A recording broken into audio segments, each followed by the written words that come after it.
What's the story, Morning Glory? What is the word, Hummingbird? Thank you so much for clicking on my channel and for joining me for this review of Life After Lockup Season 4, Episode 19. Let's get started with Amber and Puppy. So Amber is hosting a party at her home. She invites everybody over. TC and his sons are the first to arrive. And so she gets introduced to his two boys who look like they might even be twins. I'm not sure. So she gets introduced to his children. She really liked the fact that they wore the t-shirts that she had bought for them. So that introduction went very well. Everybody is invited. Everybody's there. Eric and Puppy are there. Big Mama's there. Everybody's there. So at some point, it comes to Puppy's attention. I think it was Eric that told Puppy that Amber had been trying to contact Eric's estranged wife. And I think because the wife had contacted Eric asking Eric, why is Amber trying to contact me on Facebook? So Eric lets Puppy know what's been going on, and then Puppy wants to confront Amber. So she confronts Amber about it, and Amber says that she was trying to find out whether or not Eric and his estranged wife were going to actually file for divorce. Is this divorce going to take place or not? And she wanted to find out for Puppy's sake. So Puppy was like, you know what? I just want Amber just to stay out of my business. She doesn't want Amber to be that deeply involved with what's going on between her and Eric and the estranged wife. And Amber's like, but you put me in your business because every time that you come to me and Big Mama, boo-hooing about what Eric did, what Eric didn't do, we have to be the one to pick up the pieces. We have to pull you off the ledge. So you put me in your business by coming to me with every little thing that Eric does to you. And so they start going back and forth, and it got so bad that Amber reached out and put her hands on Puppy's neck as if she wanted to choke her. So people have to come in and separate the two of them. Puppy and Eric end up leaving. TC and his kids end up leaving. TC is like, I'm not about this life. I don't want this. I don't want my kids around this mess. So he takes his boys and he's out of there. Amber ends up really regretting her behavior and how she acted because she feels like that she ruined, her first impression on on TC's children. She completely ruined her impression. So the whole party is a complete disaster. And all I can say is this, Amber, I hope that you learned your lesson in staying out of another grown woman's business. Because when it comes to affairs of the heart, there is nothing that you can do. When you see your friend is involved in a situation that is not good for her, and for some reason she's not walking away from it, it's a done deal. You cannot make her walk away from it. It's done. There's nothing you can do. She has to hit rock bottom on her own. She has to see for herself that this situation is not the best for her. As long as she has any feelings for Eric, as long as she's carrying his baby, there's nothing Amber can do to pull Puppy away from this, situation. I don't know if it's good. I don't know if it's bad. I don't know. But I just want Amber to learn her lesson. Stay out of it. The only thing you can do is when she comes to you crying about what Eric did to her, what Eric didn't do, whatever else, just listen, give her a little bit of advice, and send her about her way. Don't try to convince her to leave. Don't try to get super duper involved. Don't become some type of a relationship sleuth, digging around for people's information, trying to find ex-wives, estranged wives, current wives, trying to look up court records. You're doing the most. You need to divert that energy to your own relationship. Work on your own relationship instead of worrying about. Puppy is a grown woman. She's been around the block a couple of times. She's been in and out of prison. She's a grown woman. She can handle her damn self. So unfortunately, this relationship seems like it's gotten in between the friendship of these two women. So later on, we see Puppy and Eric, and they're talking, and Eric wants it to be the end of Puppy and Amber. It seems like he has a real issue with their relationship. Number one, they used to go out. They used to be more than friends at one point. Number two, Amber is constantly putting stuff in Puppy's ear about him, encouraging Puppy to do these outlandish things that interrupts their relationship. Obviously, he himself is interrupting the relationship because he's not being completely upfront and honest with Puppy, but he feels like Amber is just exasperating the situation. Instead of trying to make it better, it gets worse whenever Amber's around. So he wants it to be over between Puppy and Amber. I don't think that Puppy and Amber will ever stop being friends. I don't think that their friendship will even cool off. I think they're going to be just as close as ever because the people that they're dealing with, I don't really see them as keepers. So Puppy and Amber will always be Puppy and Amber. Amber and TC, they're talking about the damn fight. And TC says that all this fighting is not good for his kids. He wants her to stop. Just leave this whole puppy situation alone. Concentrate on me, concentrate on what we got going on over here. Amber agrees that she needs to cool it off with Puppy. She agrees that she needs to just, be a friend from a distance and put more energy into her own relationship. Back to Puppy and Eric. So Puppy tells Eric, look, even though Amber went about it the wrong way, she really was looking out for my best interest because, I need to know. She knows that I need to know whether or not you're actually going to get a divorce from your wife. Like, what's really going on there? So he says, well, I'm happy to announce that I have been served. And so he shows her the documents, I guess, of the sheriff attempting to serve him, but he may not have been home. So they left the notice on the door, I guess, to contact the sheriff's office. So it is underway. It has been filed. And Amber is still not happy because she would have wanted it to where Eric had filed for the divorce, but instead it was the wife that filed for divorce.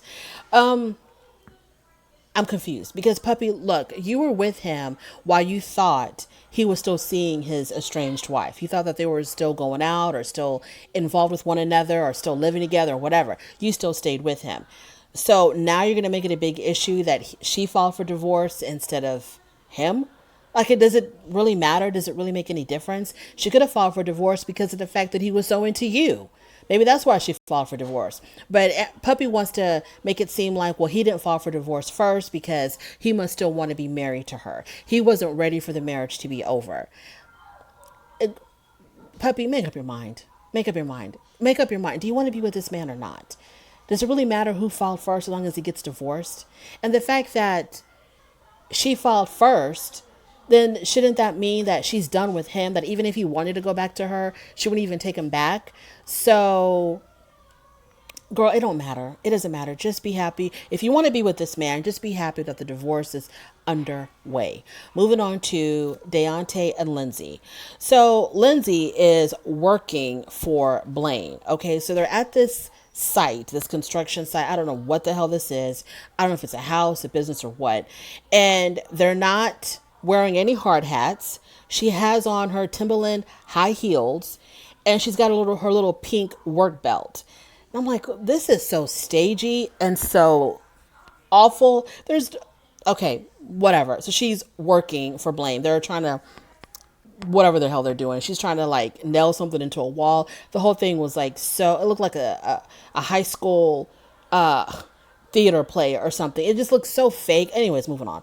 So Daonte's on his way, right? Because he really doesn't like the fact that Lindsay is living with and working with Blaine. So he's always driving, from his state to her state, trying to keep an eye on her, trying to keep tabs on her. So he's on his way. While they're waiting for Daonte to arrive, Blaine and Lindsay are having a conversation, and Blaine finally confesses his feelings for Lindsay. And I felt like, from the look on Lindsay's face, I felt like Lindsay was down. I really do feel like she kind of felt, kind of like flattered that Blaine was revealing his feelings to her. So we have a little break, and Daonte says that he tells us that when Lindsay was in prison, she was always calling him incessantly. She would call him until she ran out of money to call him, and she would have other people call him and talk to him through this third person. So he says he really liked it when she was like all over him, obsessed with him, calling him all the time. And now he can barely get her to pick up the phone or respond to a text. And so Daonte, you shouldn't be bragging about what a great girlfriend she was when she was in prison, when she had no other choice but to be a great girlfriend. She had no other distractions, no other temptations. You were her only out. You were her only whatever. You were her only distraction outside of those walls. And so, that's something to brag about, Daonte. So Blaine ends up kissing her on the forehead, right? But they wanted to make it look like he kissed her on the lips, but it was actually just on the forehead. And when this happened, coincidentally, Daonte had just arrived and he was looking through the window and he sees Blaine kiss her on the forehead. So Lindsay comes out, she hugs Blaine goodbye, and Daonte makes a comment about the hug. And he's like, well, that was a awfully friendly hug between the two of you. So then while Lindsay and Daonte are talking, Blaine is texting her. And I guess Lindsay happened to read the text message or something. And Daonte didn't like that. He's like, oh, you've got time for him, but you don't got time for me whenever I try to call you. And I'm like, well, she didn't answer the phone. She didn't call him back. All she did was like look at her phone when he texted her or called her or whatever. So Daonte says that he lets it all out on how he feels. He's unhappy with the fact that she's living with another man, working for this other man. He's unhappy about the fact that she doesn't reciprocate as much love and attention as he does. And, Lindsay talks about how she feels really smothered by Daonte. And, she just can't take all of this, the smothering and needing to always report back to him and having to call, respond to his calls when he wants her to respond to the calls. So she can't take any of this stuff. So she gets so upset that she jumps out of the car. You would have thought that she would have she was going to walk a mile away, but she just jumped out of the car because I guess they arrived at their destination to go sit at the table at the restaurant that I think they were going to go out to eat at. So it wasn't as dramatic as it seemed. So he gets out, he follows her. So he had brought to her, no, before that, he mentions to her that, you didn't even kiss me this time. And Lindsay says, because it doesn't feel right. It no longer feels right to kiss him. And Daonte gives her a picture frame with her and her daughter on it. He shows her all of the letters that he has saved that she had written to him when she was in prison. And Lindsay says to him, you know what? It's just not working out between us. I wonder if she had intended to say this to him anyway, or if she's saying all of these things because of what Blaine revealed to her. So Daonte said that, you never really gave us a chance. You never really tried hard enough. And she says to him, well, remember all the stuff that I did for you when we were in prison? And I'm like, Lindsay, whatever had happened in prison doesn't count because you had no other option. So let's not talk about what happened in prison. Let's talk about what happened after you were back out into the free world and you had more options available. And were you doing enough to make Daonte feel like you felt the same way about him? We get into this horrible fight. She ends up walking away. He takes the letters. He throws them on the ground. She calls someone. I'm thinking she was calling Blaine to come pick her up. And out of anger, Daonte ends up kicking one of the chairs over. Daonte, let this be the last time that you're going to be dating a prison bae. Let this be the last time, because if I see you on this damn show again with another prison bae, I'm gonna have to recommend for you to be committed and to be very thoroughly evaluated, because you cannot live your life like this. It's absolutely detrimental. Now, another thing that I wanted to mention, I'm beginning to wonder, did she break up with him because of Blaine, or did she break up with him because his credit was so horrific? Either she couldn't steal it, steal his identity, or she couldn't use him to get like an apartment or a car in her own name, in his name, because his credit is so jacked up. So I wonder what is the real reason why she ended up ending it the way she did, so abruptly the way she did. I have a feeling it's because she couldn't use him anymore. When she found out how jacked up his credit was and he probably couldn't get her either a place to live or a car or do something for her financially, I think that's when she decided, okay, he's of absolute no use to me. And I think that's why she ended up leaving that man. Moving on to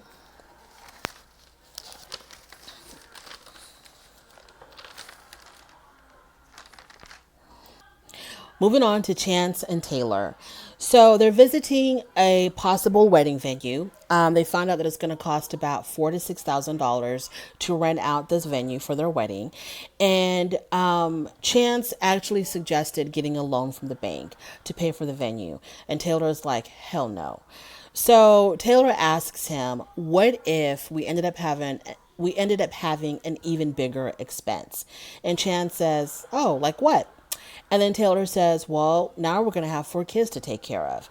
And you can literally see Chance counting the heads of the children to figure out, okay, I thought she had 3 kids. So then it dawns on him and he asks her, are you pregnant? And She says that she is, and he seems really excited. He even goes as far to say that he hopes he's going to have twin boys, so he's like all on board with this pregnancy. He realizes that she's not as enthusiastic as he is about it. So he says, well, this is the more reason for us to get married as soon as possible. So then he drops the house bomb on her. He tells her that he got approved for a $250,000 conventional loan or mortgage. And he found a house in St. Louis that cost only $150,000. The mortgage is only $800, and he wants to rent it out for $2,000 a month. Taylor's like, no, I don't like that idea. So then she starts, well, what if this? What if that? What if the tenants don't pay the rent? What if this? What if that? And so Chance gets frustrated with her, and he says, this is the reason why I don't tell you anything. Because when I come to you with my plans, my ideas, my dreams, you always kind of like, crap on them. And you start bringing up all the negativity. You start bringing up all the things that could possibly go wrong. And we cannot live in fear. We have to take our chances in order to try to be successful.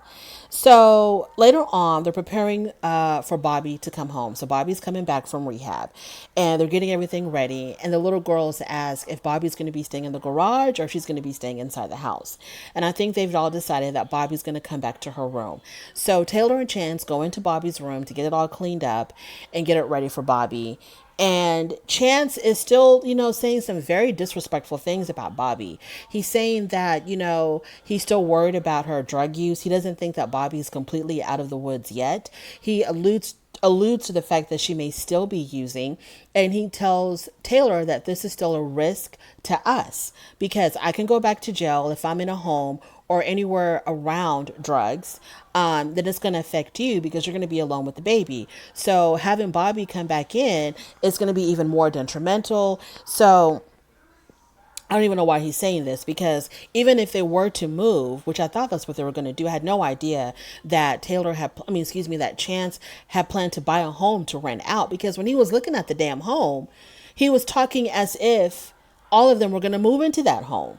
Him and Taylor, the kids, and Bobby were all going to move into that home. So I'm kind of shocked that he's talking about turning that home into a rental. Anyways, so so he talks about how, Bobby may still have an addiction problem. And then he talks again about marriage because he wants to get married as soon as possible. I'm not really understanding the rush of getting married, but he really wants to get married as quickly as possible. And Taylor is like, no, we need to wait a little bit longer. So now Chance thinks that the reason why Taylor wants to postpone the wedding is because she's got something up her sleeve, that she's hiding something, and he swears that he's going to get to the bottom of it. I think that maybe she just wants to get to know him a little better. Like, what could she possibly be hiding? I didn't understand where that came from, why he got so paranoid about that. But as far as like them postponing the wedding, I think that's a good idea.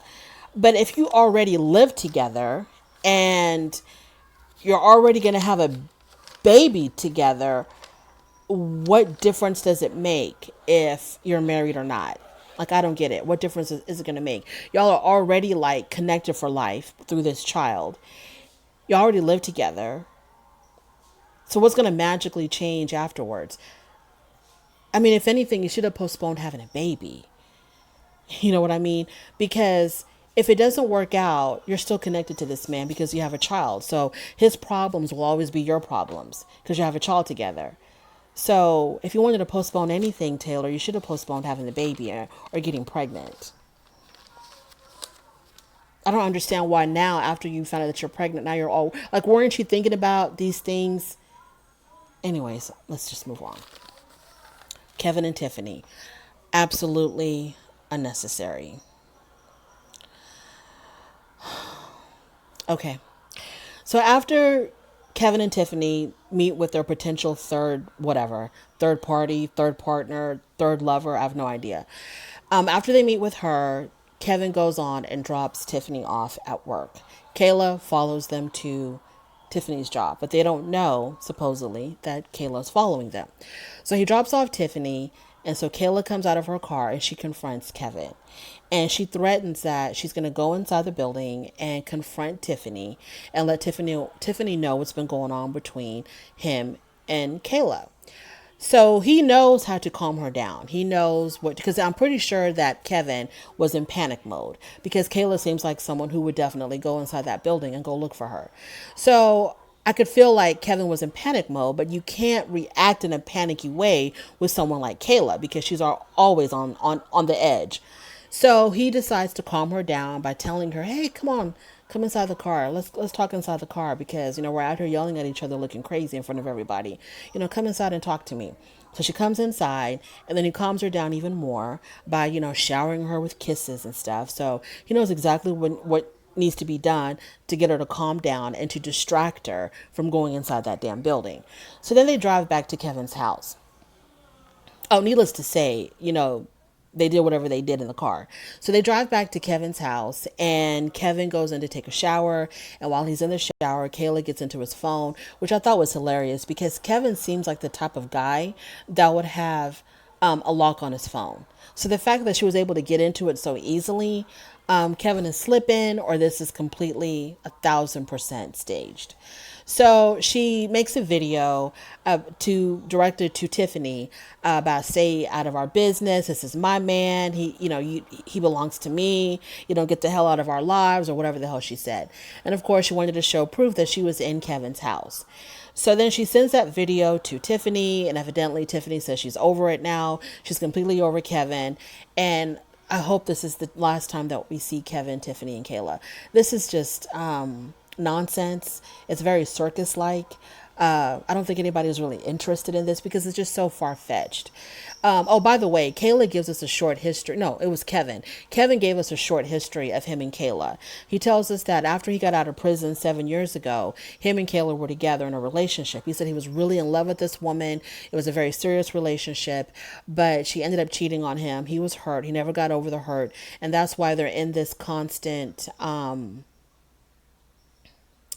this back and forth roller coaster thing that he has with Kayla, because he never really got over what happened in the past. He never really addressed what happened in the past.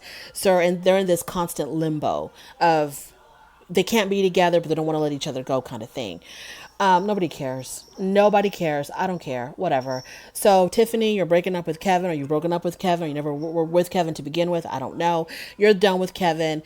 Kayla and Kevin are always going to do whatever the hell they're doing. We don't need to see them anymore. We understand. We know how this story ends, and it's going to end the way that it began, and it's going to end again the way that it began again. So we're not interested in Kevin and Tiffany. Good riddance to Kevin and Tiffany. Moving on to Ray and Brittany. So it is time for the bachelor and bachelorette parties. Brittany warns Ray to behave at his bachelor party. She tells him, don't do anything that's going to make my parents hate you more than they already do. So make sure that you behave. And so Ray's like, you know what? You better go on and worry about your damn self and about how you're going to act at your bachelorette party. And you go on and you worry about your damn prenup. Don't worry about me. So he goes to his bachelor party and he tells his friends about the prenuptial agreement. And I think he said that the prenuptial agreement was to make sure that Brittany will never be responsible for his restitution. But then he begins to wonder if Brittany's hiding some other information. Like, is she hiding assets that he doesn't know about? Like, what is the big deal about this damn prenuptial agreement? And of course, then he starts talking about, well, if she wants to do a prenup, it makes me feel like, that she doesn't want to really be married forever to me. Like, she's worried that this marriage is going to end. And I'm not even thinking that way because I plan to be married for life. So for her to even bring up a prenup, it makes me really wonder how dedicated or how committed is she to this marriage, all this nonsense. So yeah, so he's worried about that. Yeah, that's all I got to say about Ray and Brittany. There's no need to put more into it than what it deserves. Moving on to Chaz and Bronwyn. So Chaz and Bronwyn, Chaz arrives at the little restaurant or cafe that Bronwyn was at with her friend. And this is after he found out that Bronwyn had reactivated her escort website. So he shows up with roses. Bronwyn has no time for it because her real boo is out of prison. I forgot the guy's name, but her real boo is about to come out of prison. So she has lost all interest in Chaz, if she ever had any to begin with. So he brings flowers to her. She's like, you know what? Miss me with the flowers. Go give them to Tawny, the girl who's been feeding you all this information about me. In her confessional, she says that the reason why her escort website was reactivated was because one of her friends wanted to use her website And so then the producer asked her, if your friend wanted to use the website for her own purpose, why is it just your pictures on the website? And Bronwyn had nothing to say to that. She had no response to that. So she leaves the restaurant. Chaz follows her. He wants to talk to her. He's begging to talk to her. She ain't got no time for him. She tells him, no, leave me alone. Go away. It's not going to work out. It's over. It's done. Just please go away. And that's where all of that ends. So Chaz is really upset now. He's really hurt that, his wife doesn't want nothing to do with him. But Chaz, you already knew what it was. Come on. You already knew what it was. How many times do I have to say this? You already knew what it was. There's no way in hell that a woman like Bronwyn would ever seriously be interested in a guy like you. And that's got nothing to say about you as anything. There's someone out there, Chaz, that thinks that you're absolutely dreamy. You need to go find that person and stop wasting your time with, ex-con, ex-drug addict Bronwyn. You can't handle a woman like Bronwyn. You just can't. So just forget about it. And that is my review of Life After Lockup. Thank you so much for joining me. I really do appreciate it. On your way out, please do not forget to rate this video. And if you like this content, please don't forget to subscribe. And I will definitely talk to you later. Bye.